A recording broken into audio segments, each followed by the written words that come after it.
Hello YouTube and welcome to another video.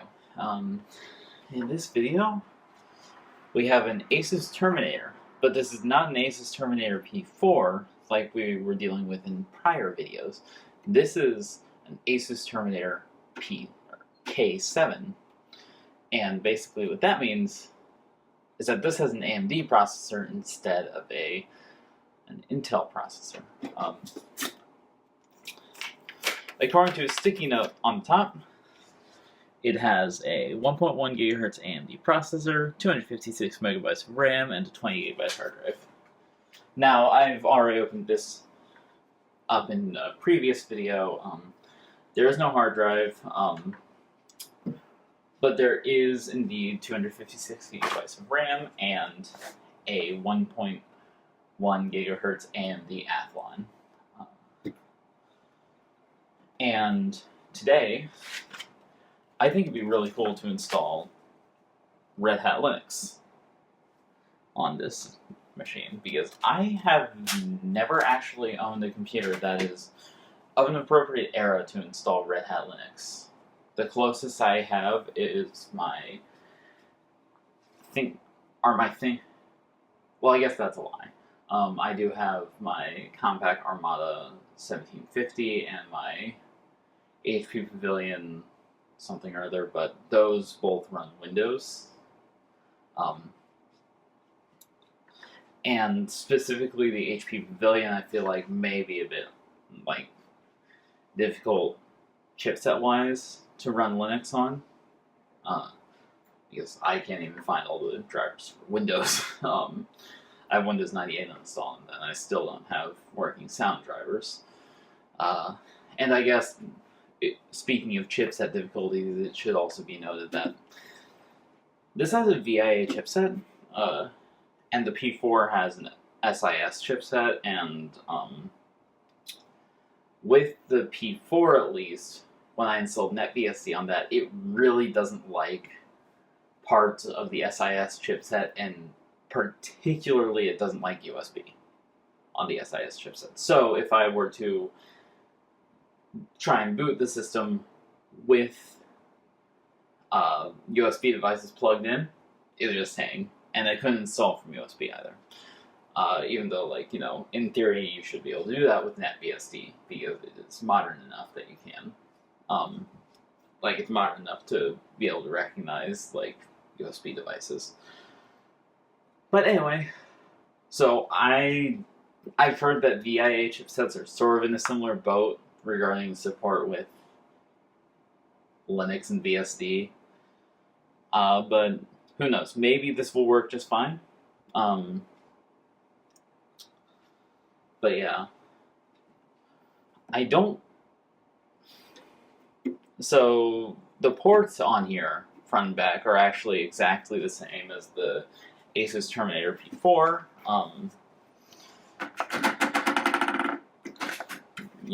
Outfitted with a zip drive. This reveals ports like USB, microphone, and headphone, CD drive, floppy drive. Around back, you have your standard array of ports for a PC from 2002-ish. And the one difference between the ASUS Terminator P4 and this is that this has the optional modem card that ASUS bare-bones systems could come with. And I doubt that this will be working under Linux, but you never know. It's not like I can make use of it anyway, because I don't have a phone line. But, that would be something interesting to explore, is dial-up on Linux, if I were ever to, say, be able to make my own personal dial-up ISP, which is possible. And you can do it without a ton of work. So anyway, without further ado, I suppose we should open this computer up and get the hard drive installed. Which, I love the design of these cases. They are, in general, just, really easy to service. You just take out a thumb screw on the back, and then you can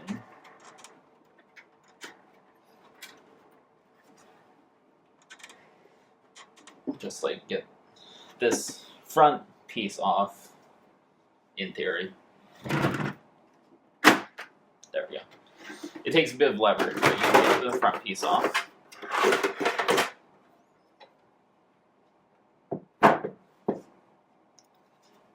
And then to install the hard drive, what you do is you just unscrew the thumb screw on the back of this that holds this in place. And I have my monitor over there because we will need that eventually. And then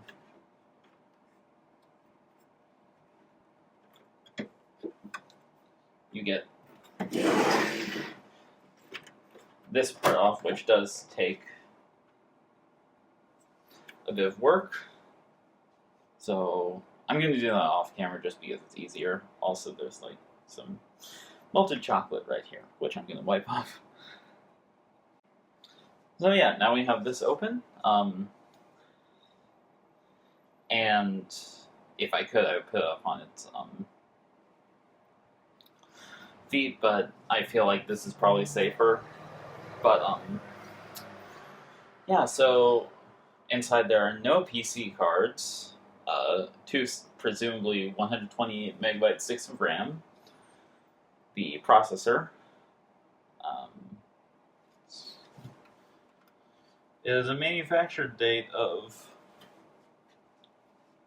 November of 2002, which coincidentally is like 5 months after I was born. Almost exactly. This is November 7th. I was born June 9th. But anyway, let's get on to the main event, which is installing a hard drive. And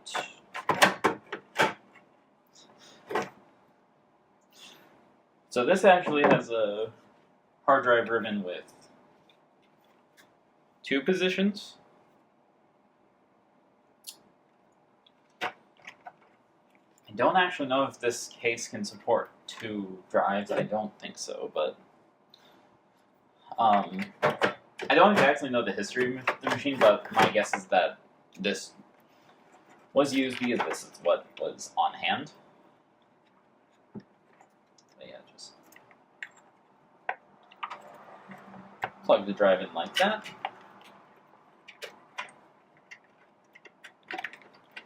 And I'm going to want to plug in the zip drive as well, because zip drives are always handy to have on systems like these. Systems of this age, either for bridge system capabilities, or in the case of like NetBSD on the Terminator P4, that may be one of the only mass storage options you have that isn't write once, because like I can't use USB flash drives, which severely limits my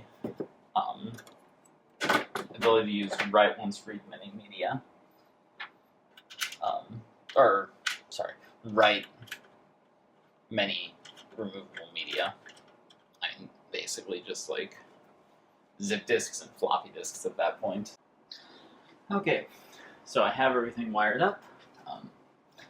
All that's left to do is boot the computer, make sure all the BIOS settings look right, and then boot the CD.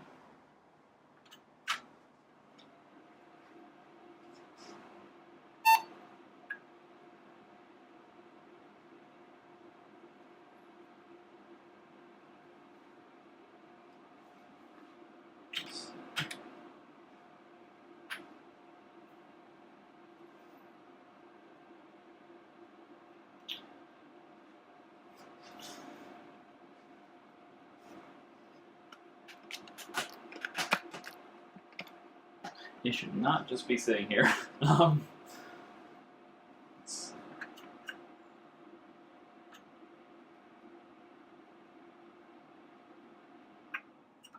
Maybe it just takes a little while, but let's see.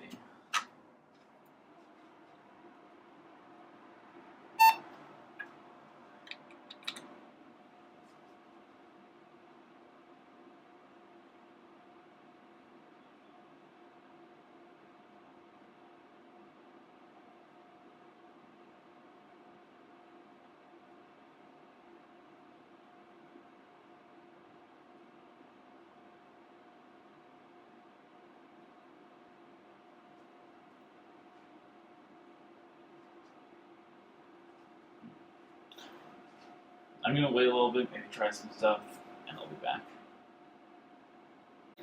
Okay, so after a bit of troubleshooting, it seems that it doesn't like the zip drive.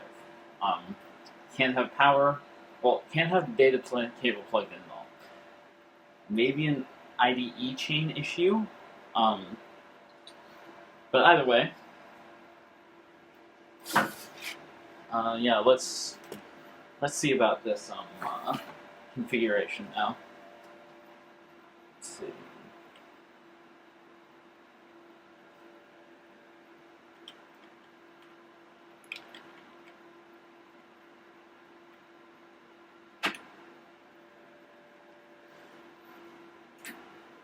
I think I'm just gonna like try it with what are presumably default settings because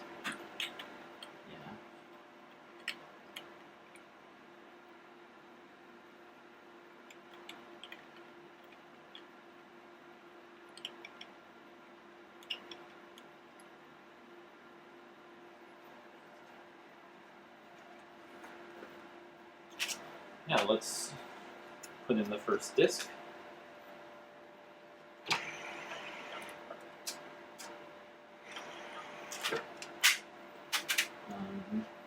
Exit save and changes. And yeah, I should have seen something by now. So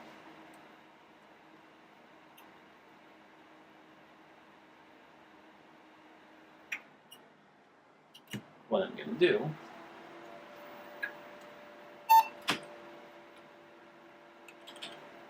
is simple. Swap those around. So that means edit save changes. And I also hope the CD drive is good, because that's an unknown in this case. There we go. Okay. Let's install Red Hat Linux in graphical mode.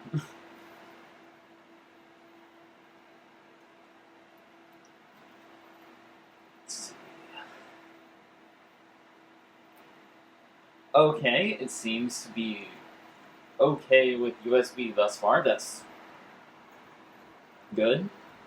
Starting Anaconda. But yeah. Generic Visa driver. That's about what I expected. So that means what we'll probably get 1024 by 768. Maybe go up to native res of the monitor, but I doubt it.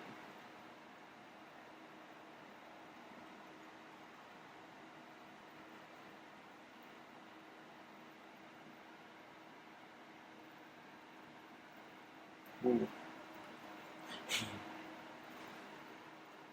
It's doing things. So yeah, let's see. Next.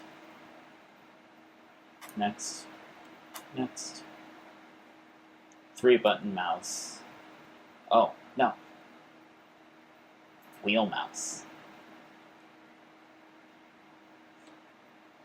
Next. Oh wait. I love how it has an option for a sun mouse. Which suggests that this could...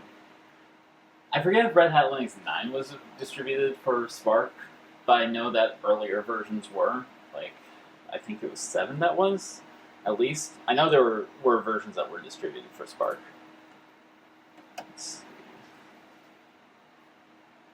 Let's go personal desktop, because this would, back in its day, reasonably be a personal desktop.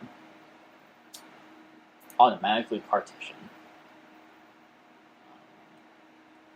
Remove all partitions.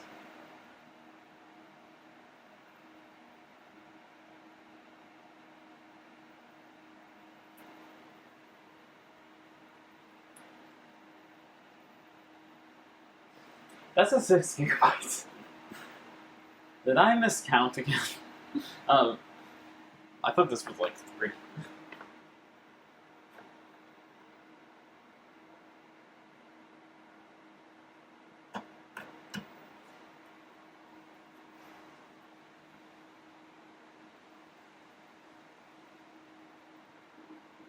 Or no. Oh no, I'm really glad I noticed that. Because if I had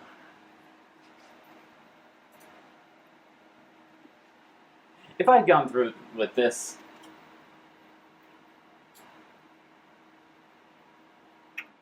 I would have nuked my Windows XP install. Let's see. Yeah, so I'll be back with a hard drive that isn't in use. So at some point you'll be seeing that video once I get a bigger hard drive, whatever that is.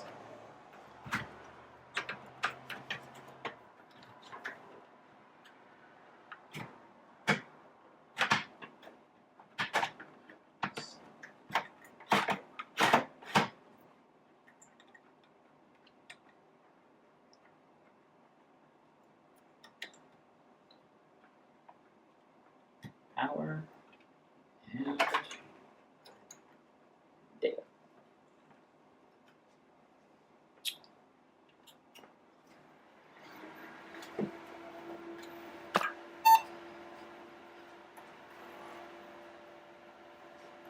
There we go. Now let's try that again. I don't care about that. Because this drive is, yeah, I'm gonna be like just repartitioning this drive anyway. Remove all partitions on the system, and this is the correct size of 4 gigabytes. Yes.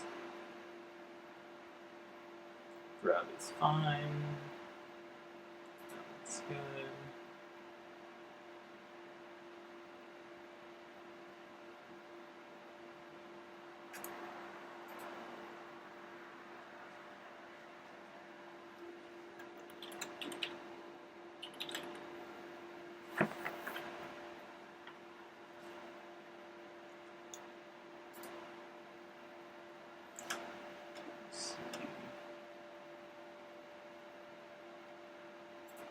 Honestly, let's just use default firewall rules. I can change things if I need. And I don't think I'm going to be like remoting into this machine as much as I'm going to be remoting out of this machine.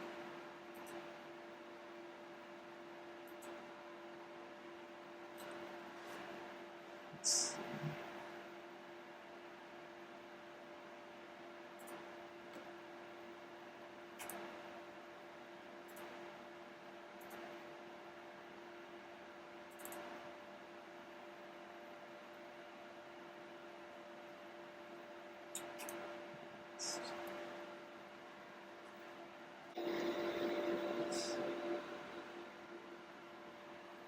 Now let's customize.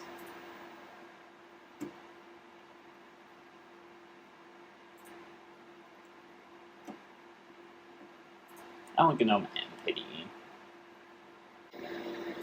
Don't need printing. Honestly, that could be useful for work for like interop. This will be from when OpenOffice was still Sun branded, so that'll be cool to look at. Honestly, sure. I'll take IRC and Mozilla.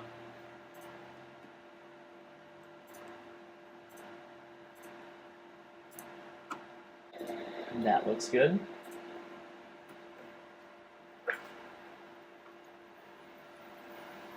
And now we install.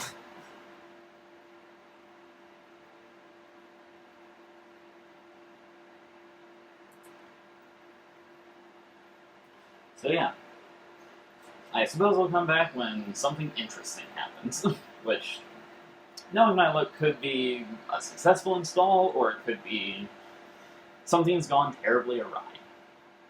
But we'll see. So, yeah, the installation finished without a hitch. I don't think I need to create a boot diskette. partially because I only have one diskette and I use that as a DOS diskette-ish sometimes. But yeah. Oh wait, I actually do have multiple diskettes.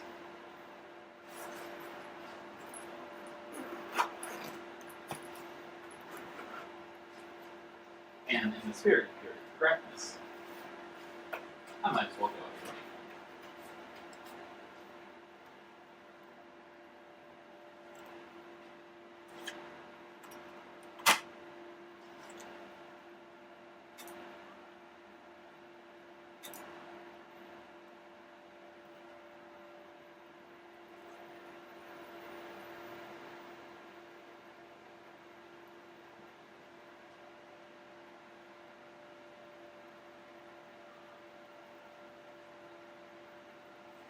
And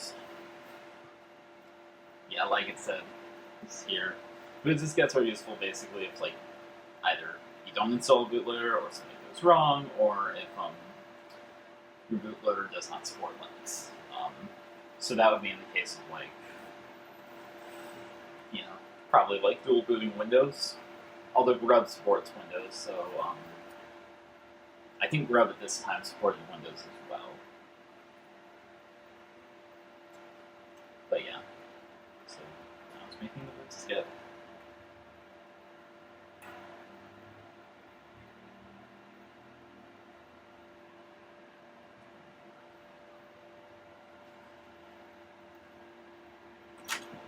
So the boot diskette has been made.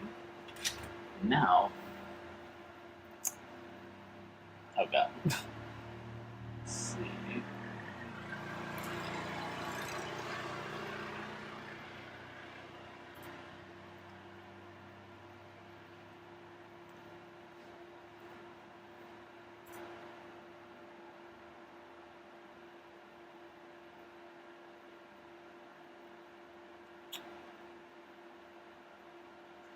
I think I said 64 megabytes. I think I saw 64 megabytes of shared video RAM in the BIOS configuration. Oh hey, this has Sun frame buffers still, which is pretty cool. But yeah.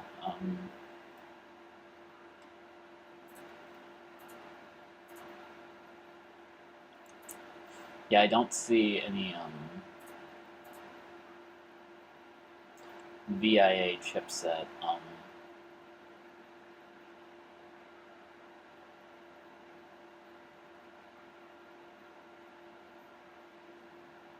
Let me see if it's like something else. Let me see if like let me see what video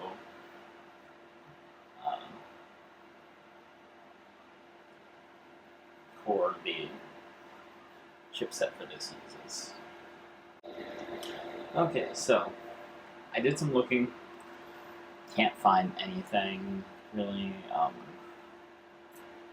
It's not absolutely crucial that I find anything right now because I can always reconfigure X later. And 1024 by 768, which I think is probably what the Beast driver runs at, it's probably either there or 800 by 600. Should be fine for the time being.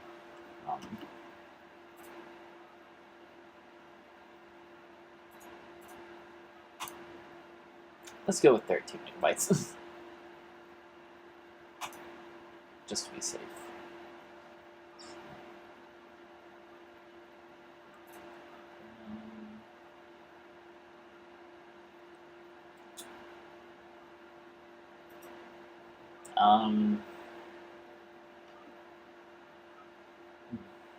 Unprobe monitor is fine.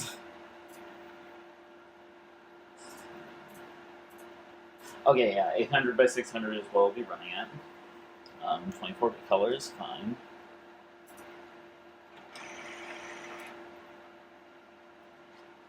Spin out the CD.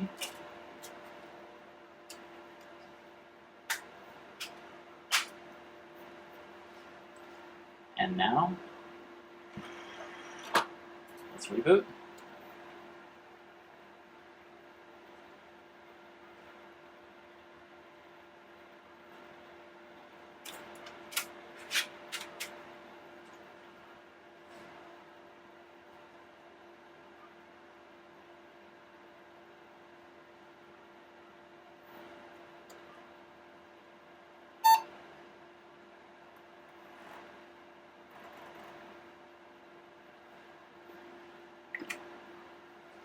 including Red Hat Linux now.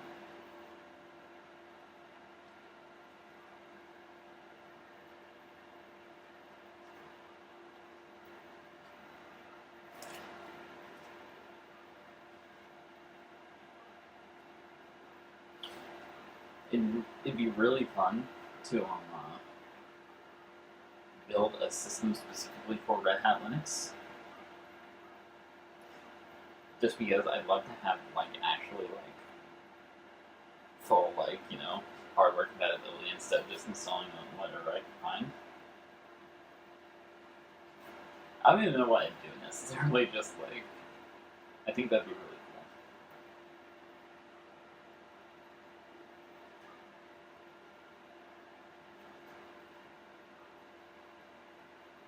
For this machine in particular, I may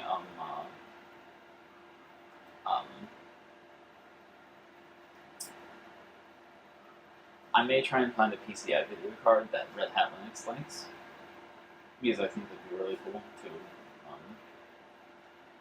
have that.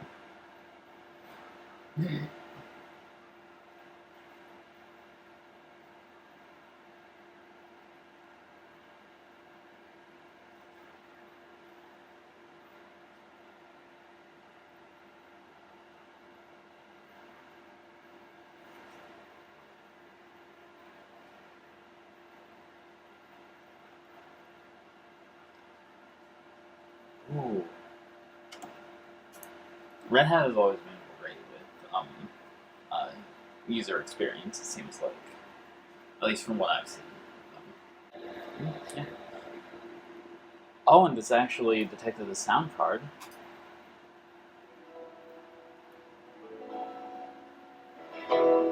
Nice.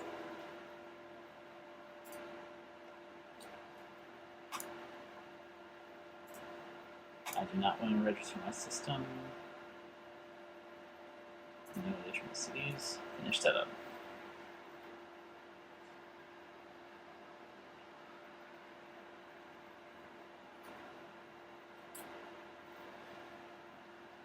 So I think this will probably boot me into GNOME at first.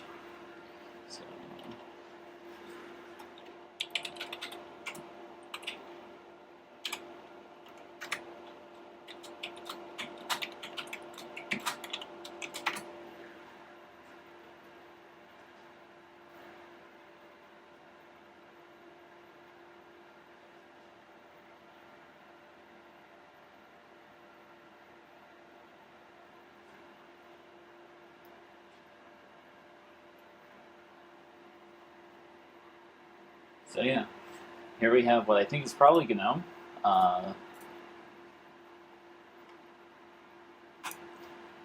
In all of its 800 by 600 glory.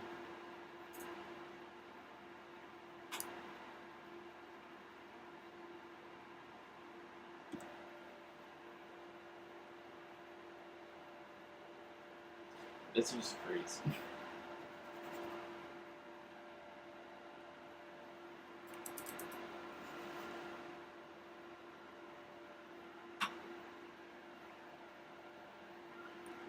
Yeah, the system just froze. Okay.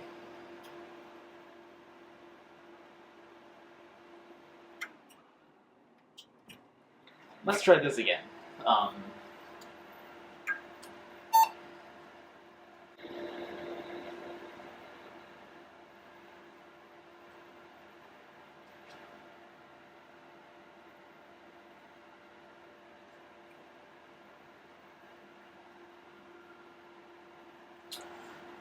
So yeah, here we are, GNOME, and all this 800 by 600 glory. I'm curious what happens if I click this.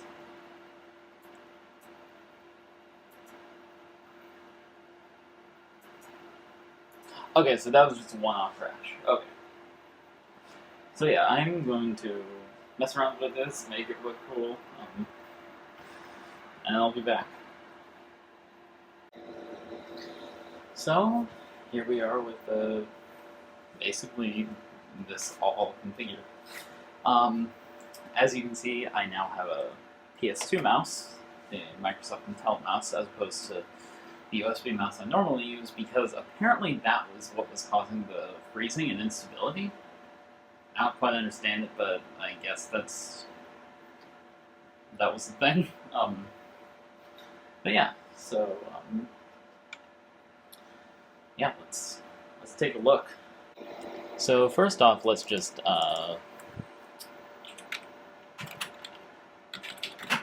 get a uname -a.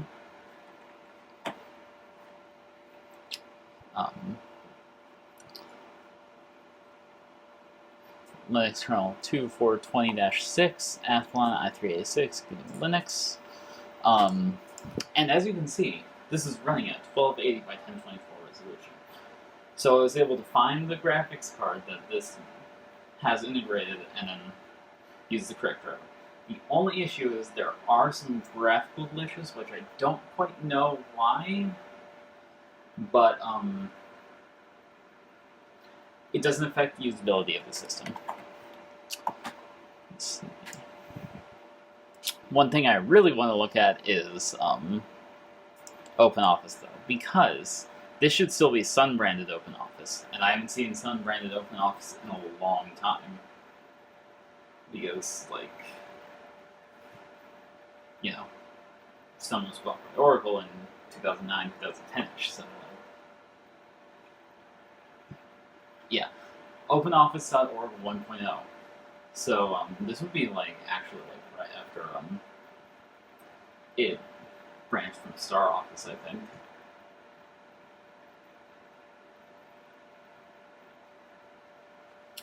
Let's see.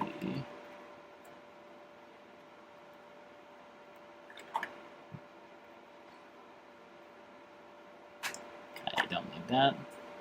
But yeah, so here is OpenOffice.org 1.0.2.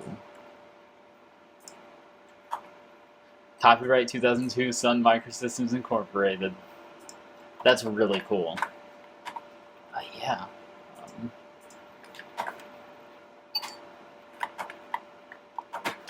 And as you can see, I have like a, like, I customized it quite a bit. I customized the look and feel of things. Let's see.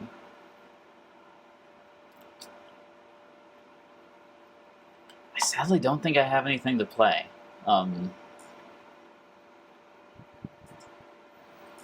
Yeah, I don't have any CDs on me or anything. Yeah, let's see what else there is. Let's see. Oh, so many games. Robots. I love this game.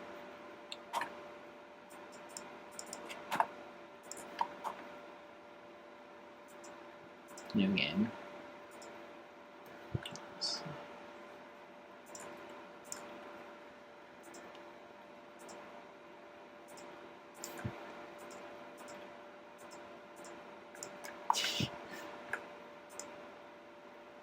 Okay.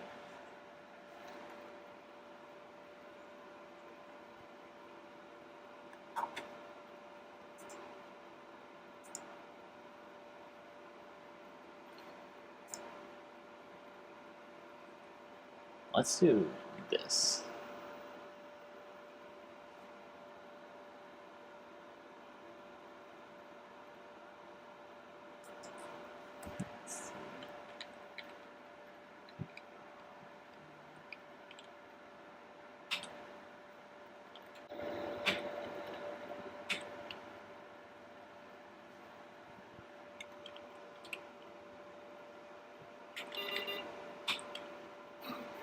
And I did. But yeah, I absolutely love that game. Let's see what else there is.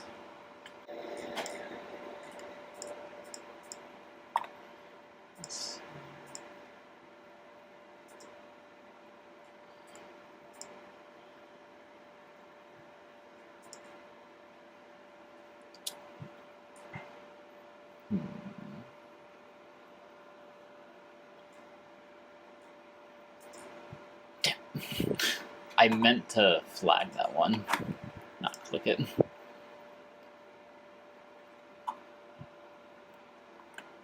I don't believe there is any chess. Is there?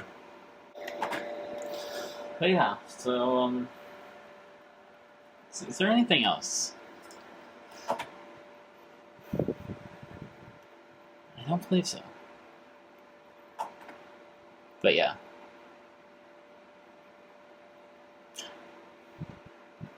This will be pretty great. I do really like that I was able to get Red Hat Linux on here. So yeah, thank you very much for watching. I hope you have an amazing evening, and I'll see you in the next video.